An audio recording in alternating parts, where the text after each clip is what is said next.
في جريدة اسمها شباب الأحرار كتبت بالخط العريض إن فاروق حسني كان يسير في مظاهرة شذوذ جنسي لدعمه.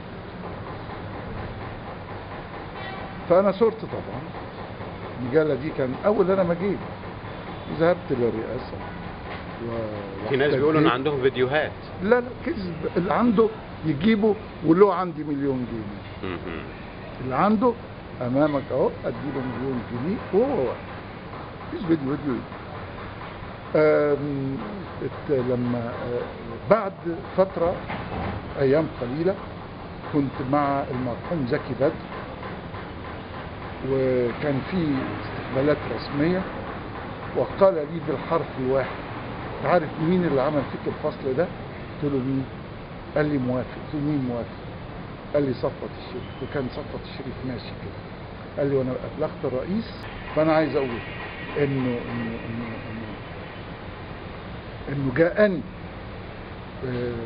رئيس حزب الاحرار انذاك مصطفى كامل مراد، وجاء معه محمد فريد زكريا وهو موجود الان وسوف يقرأ هذا، واعتذروا لي اعتذار شديد جدا وانه خطأ ما هوش مقصود. واخيرا التقيت محمد فريد زكريا واعترف انها كانت مدبرة. وده اللي قيل وده اللي اتقال، لان لا انا مشيت في مظاهرة ولا في اي حاجة من دي، وده شيء من نسج الخيال. واللي عنده حاجة يقولها لنا. هو انا كنت في صحراء؟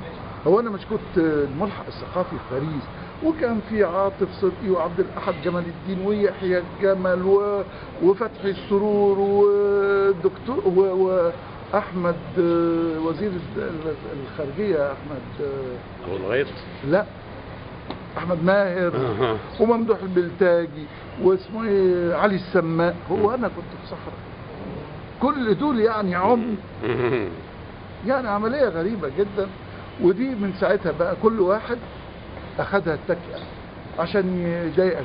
تشهد عليه المواقع اللي موجودة في مصر، مواقع كلها انا متشرف بيها تماما، وارجو ان يكون الشعب ايضا متشرف بها، لانها اوسمة على صدر كل محافظة وفي كل موقع وفي كل كيان.